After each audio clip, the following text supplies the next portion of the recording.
Hello friends, welcome to target online exam. आज हम discussion करेंगे ईवीएस। यहाँ से आपके कंटेंट के साथ साथ क्वेश्चन भी कवर करेंगे। तो चलिए स्टार्ट करते हैं। मधुमक्खी के बारे में है। मधुमक्खी से प्राप्त शहद को ही हम भोज्य पदार्थ के रूप में उपयोग में लाते हैं, जो हमारे स्वास्थ्य के लिए लाभदायक होता है। क्या आप जानते हैं शहद कैसे बनता है?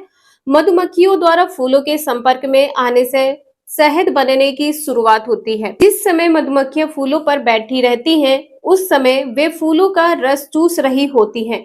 फूलों से चूसे के रस को ये अपने छत्ते में जमा करती हैं। छत्ता मधुमक्खियों का निवास स्थान है। तो छत्ते के बारे में देखते हैं। यहाँ पर आप लोग देख सकते हैं, ये 3 प्रकार की मधुमक्खियां होती हैं, जिसमें एक रानी मधुमक्खी है, श्रमिक मधुमक्खी है और नर मक्खी है।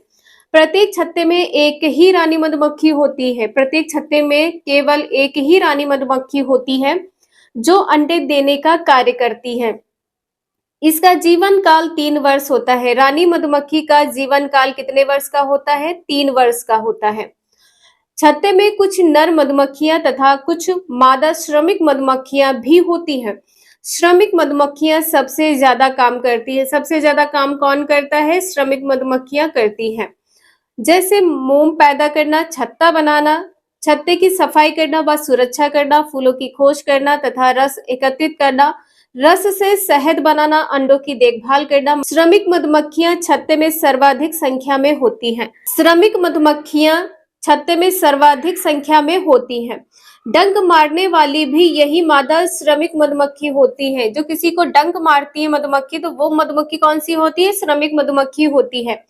श्रमिक मधुमक्खी का जो जीवन काल होता है वो 40 से 45 दिन का होता है। श्रमिक मधुमक्खी का जीवन काल कितना होता है? 40 से 45 दिन का होता है। इसे ध्यान रखिएगा। छत्ता कौन बनाता है? श्रमिक मधुमक्खी ही बनाती है। आज बहुत से लोग मधुमक्खी पालन के व्यवसाय से जुड़े हुए हैं, जिसमें आधुनिक तरीके से मधुमक्खी पालने का कार्य किया जाता है। इस विधि में एक विशेष प्रकार के बॉक्स में मधुमक्खी के छत्ते रखे जाते हैं। इसमें किसका प्रयोग किया जाता है? बॉक्स का प्रयोग किया जाता है, जिसे क्या कहते हैं? मधुमक्खी शाला कहते हैं। मधुमक्खी शाला में विभिन्न उपकरणों की मदद से हम उनमें मौजूद मधुमक्खी व अंडों को बिना छत पहुंचाए शहद प्राप्त कर लेते हैं। यहाँ पर ध्यान दीजिएगा, इंपॉर्टेंट पॉइंट है। मधुमक्खियों की तरह चींटियां भी मिलजुल कर रहती हैं। सभी चींटियों का काम बटा होता है।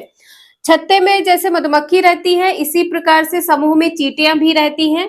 रानी चींटियां अंडे देती हैं। इसी प्रकार से जैसे मधुमक्खी में रानी मधुमक्खी होती है, चींटियों में रानी चींटी होती है। सिपाही चींटी बिल का ध्यान रखती है। जो सिपाही चींटी होती है, यह बिल का ध्यान रखती है और काम करने वाली चींटियां भोजन ढूंढकर बिल तक लाती है। दीमक और तितैया भी इसी तरह समूह में रहते हैं। जैसे मधुमक्खी और चींटियां समूह में रहती हैं, इसी प्रकार से दीमक और तितैया भी समूह में ही रहते हैं। मधुमक्खी पालन को क्या कहते हैं? एपी कल्चर कहते हैं। रेशम कीट को क्या कहते हैं? सेरीकल्चर कहते हैं। और मछली पालन को पीसी कल्चर कहते हैं। पश्मीना शॉल से संबंधित क्वेश्चन आपके सीटेटी में पूछा ही जाता है। पश्मीना शालें बहुत गर्म होती है। कैसी होती है? बहुत गर्म होती है।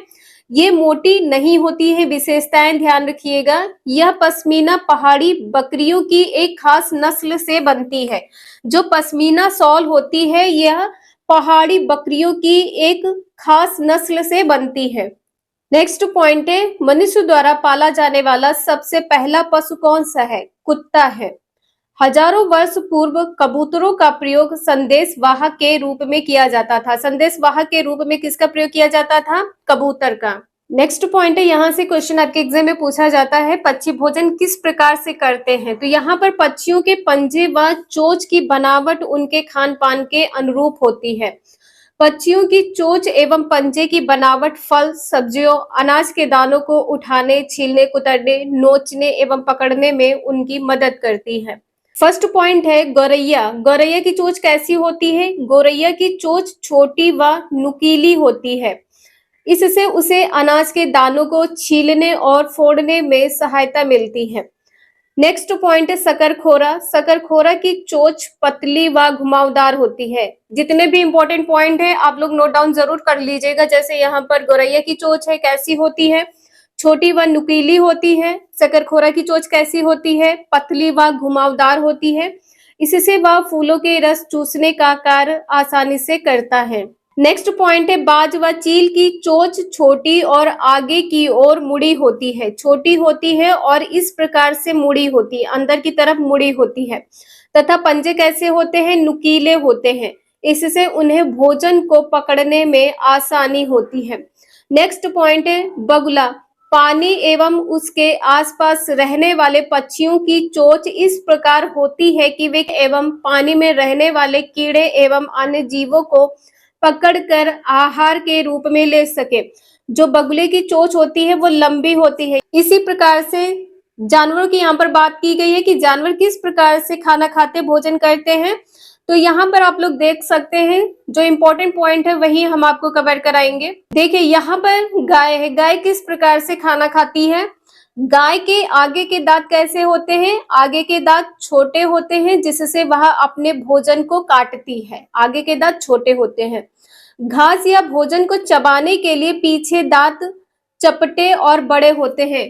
पीछे के दांत कैसे होते हैं, चपटे व बड़े होते हैं। इसी प्रकार से शेर, यहाँ पर आप देख सकते हैं शेर के दांत कैसे होते हैं। शेर का जो आहार होता है वह मांस होता है, वह नुकीले दांतों की मदद से अपने भोजन को आसानी से खाता है। इसके दांत कैसे होते, बहुत ज्यादा नुकीले होते हैं।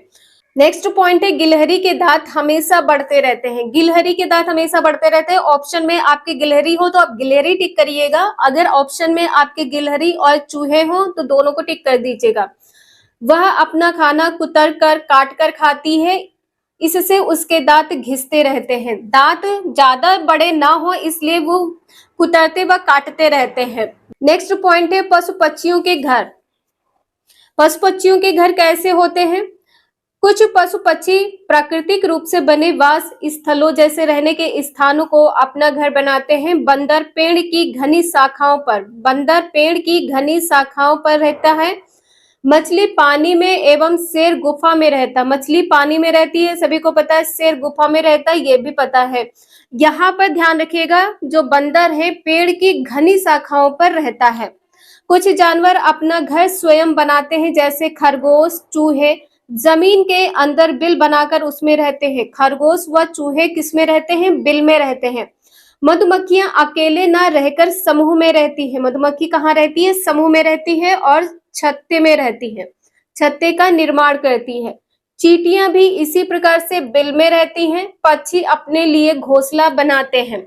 सांप कहाँ रहता है, सांप भी बिल में रहता है, लेकिन वह अपने रहने के लिए स्वयं बिल नहीं बनाता है। सांप अपने रहने के लिए स्वयं बिल नहीं बनाता है, वह चूहे या खरगोश के बिल में घुस जाते हैं और उसी में रहने लगते हैं। पक्षियां अपना घोंसला किस प्रकार से बनाती हैं, अंडे कहाँ देती हैं। पक्षी अंडे देने के लिए घोंसला बनाते हैं। तरह तरह के पक्षी अलग अलग प्रकार से घोंसले बनाते हैं। घोंसले बनाने के लिए क्या क्या यूज किया जाता है। पक्षी घोंसला बनाने के लिए घास, ध्यान रखिएगा, घास, पौधों की नाजुक टहनी, ऊन, बाल, रुई, पेड़ की छाल के टुकड़े, कपड़ों के टुकड़े, सूखे पत्ते आदि अलग अलग चीजों का इस्तेमाल करते हैं। अधिकांश पक्षी अपना घोंसला पेड़ों पर बनाते हैं। कुछ पक्षी अपना घोंसला हमारे घर की दीवारों और छतों पर भी बना लेते हैं। नेक्स्ट पॉइंट है पालतू पशु और पक्षी। कुछ पशु पक्षियों को हम अपने घर में पालते हैं, इसके लिए हम अपने घर में रहने का स्थान बनाते हैं। कुछ पशु पक्षी बिना हमारी मर्जी के भी हमारे घर में रहते हैं। यहाँ पर इंपॉर्टेंट पॉइंट है, इन्हें जरूर ध्यान रखिएगा। थलचर जीव कौन कौन से होते हैं, जो जमीन पर रहते हैं। जंतु स्थल पर पाए जाते हैं जैसे कुत्ता है, बिल्ली। जल में रहने वाले कौन कौन से हैं, जैसे मछली है, इन्हें जलचर कहते हैं। नभचर जो आकाश में उड़ते हैं, कौवा, गौरैया, चील, पक्षियों की बात की गई है। उभयचर जो जमीन में रहते हैं और जल में दोनों में रहते हैं। कछुआ और मेढक, कछुआ और मेढक कौन है, उभयचर जीव हैं। जल में रहने वाले जंतु जैसे यहाँ पर मछली अभी बताया था, मछली है ऑक्टोपस है। किसी तालाब में तैरती हुई मछली को ध्यान से देखो, यह कैसी दिखाई पड़ती है। तो यहाँ पर आप लोग देख सकते हैं, इसका ये मुंह है, ठीक है, ये मुंह है, इसकी ये आंखें हैं और ये गल्फर है, जो फटा हुआ होता है ये गल्फर है। और ये जो चारों ओर होते हैं इसके पंख होते हैं, ठीक है, ये क्या है, पंख है।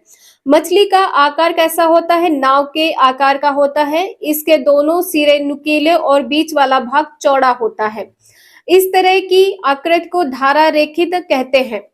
धारा रेखित शरीर तैरने में सहायक होता है। मछली के शरीर पर पख है, इनकी सहायता से यह तैरती है। मछली की पूंछ और पख पतवार की तरह काम करती है। मछली में सांस लेने हेतु फेफड़ों के स्थान पर गलफड़े हैं। गलफड़े यहाँ पर क्या है, गिल्स कहते हैं गलफड़ को। गलफड़े पख तथा धारा रेखित शरीर मछली को जल में रहने के लिए अनुकूल बनाते हैं। नेक्स्ट पॉइंट है, मछली बार बार अपना मुंह खोलती और बंद करती है, ठीक है, गलफड़ के कारण। मछली के मुंह से जब जल प्रवेश करता है, गलफड़ों से बाहर निकल जाता है। जल में घुली हुई ऑक्सीजन को गलफड़ सोख लेती है। जल में जो ऑक्सीजन होती है इसे गलफड़े सोख लेती हैं। इस तरह मछली श्वसन करती है। किससे श्वसन करती है? गलफड़ से श्वसन करती है। यदि मछली को जल से बाहर निकाल दिया जाए तो वह जीवित नहीं रहती है। नेक्स्ट पॉइंट है, यहाँ पर आप लोग देख सकते हैं कि बतख और मेढक। बतख के पैर किस प्रकार से होते हैं? इसके जो यहाँ पे नाखून होते हैं ये अंदर की तरफ। इसी तरह मेढक तथा बतख के पैरों को देखें, उनके पैरों की उंगलियों के बीच झिल्ली या पादजाल होता है। उनके पैरों के बीच जो झिल्ली होती है इसे पादजाल कहते हैं। यह जाल इन्हें जल में तैरने में पतवार की तरह सहायता करता है। नेक्स्ट पॉइंट है, स्थल में रहने वाले जीव। जमीन पर रहने वाले जीव क्या कहलाते हैं? स्थलीय जीव कहलाते हैं, स्थलीय जंतु कहलाते हैं, जिसमें यहाँ पर आप लोग शेर के बारे में देख सकते हैं। शेर वन में अथवा घास में रहता है। यह एक शक्तिशाली जंतु है जो हिरन जैसे जानवरों का शिकार करता है। शेर का मटमैला रंग उसे घास के मैदान में छिपने में मदद करता है। रंग कैसा होता है? शेर का मटमैला होता है। चेहरे के सामने आंखें होती है, उसे वन में दूर तक शिकार खोजने में सहायता करती है। शेर के अगले पैर के नाखून लंबे और नुकीले होते हैं। जो नाखून होते हैं कैसे होते हैं? शेर के लंबे और नुकीले होते हैं। इससे अपना शिकार पकड़ने में मदद करता है। नाखून से संबंधित क्वेश्चन आपके एग्जाम में पूछे गए हैं, इसलिए जितने भी पॉइंट यहाँ पर आप लोगों ने देखे हैं नोट डाउन जरूर कर लीजिएगा। यहाँ से आपके एग्जाम में क्वेश्चन जरूर मिलेंगे। नेक्स्ट पॉइंट है, हिरन भी मैदानी क्षेत्र में रहने वाला जंतु है। हिरन कहाँ रहती है? मैदानी क्षेत्र में। पौधे के कठोर तनों को चबाने के लिए उसके मजबूत दांत होते हैं। हिरन के दांत कैसे होते हैं? मजबूत दांत होते हैं। उसके लंबे कान तथा सिर के बगल में स्थित आंखें होती हैं, उसे खतरों की जानकारी देती हैं। उसकी तेज गति उसे शिकार से दूर भगाने में मदद करती है। मरुस्थल में रहने वाले जीव कौन कौन से हैं? रेगिस्तान का जहाज किसे कहा जाता है? ऊंट को कहा जाता है। यहाँ पर आप लोग देख सकते हैं ऊंट के पैर कैसे होते हैं। ये ऊंट का पैर है, ये गाय का पैर है और यह घोड़े का पैर है। ऊंट के कुबड़ में भोजन चर्बी वसा के रूप में संचित रहता है। भोजन न मिलने पर ऊंट इसे कुबड़ में संचित वसा का उपयोग करता है। कुबड़ में वसा रहता है। ऊंट रेगिस्तान में कई दिनों तक बिना पानी के भी जीवित रह सकता है। यह अपने आमाशय में स्थित विशेष थैलियों में पानी संचित कर लेता है। इसके जो आमाशय में एक विशेष प्रकार की थैली होती है उसमें पानी को संचित कर लेता है। रेगिस्तान में ऊंट सामान पहुंचाने तथा यातायात के साधन के रूप में बहुत उपयोगी होते हैं। ऊंट के पैर लंबे होते हैं, गद्दीदार होते हैं। इसके पैरों के ये लक्षण उसे मरुस्थलीय की रेतीली भूमि पर मीलों चलने अथवा दौड़ने में सहायता करते हैं। पैर कैसे होते हैं? ऊंट के लंबे और गद्दीदार होते हैं, जिसके कारण रेत में भी चल सकते हैं। नेक्स्ट पॉइंट है, अनेक प्रकार के सर्प, मकड़ियां, चूहे, कीट व छिपकली आदि पत्थरों के नीचे या छोटे छिद्रों और दरारों में रहते हैं। इन जंतुओं में अधिकांश की त्वचा मोटी होती है जो शरीर से पानी के ह्रास को रोकती है। इंपॉर्टेंट पॉइंट है, इसे भी जरूर आप लोग ध्यान दीजिएगा। यहाँ पर क्या कहा गया है? जो सर्प है, मकड़ियां हैं, चूहे हैं, कीट व छिपकली है, यह पत्थरों के नीचे या छोटे छिद्रों और दरारों में रहते हैं। आगे के पॉइंट नेक्स्ट क्लास में कवर करेंगे। यहाँ पर आप लोग देख सकते हैं, इससे बाहर आपके एग्जाम में कुछ भी नहीं पूछा जाएगा। एनसीईआरटी की बुक से यहाँ पर क्वेश्चन लिए हुए हैं। तो चलिए मिलते हैं नेक्स्ट क्लास में। आज के लिए इतना ही। वीडियो यूजफुल लगे लाइक करें, चैनल को सब्सक्राइब करें एंड शेयर करें। Thank you for watching this video.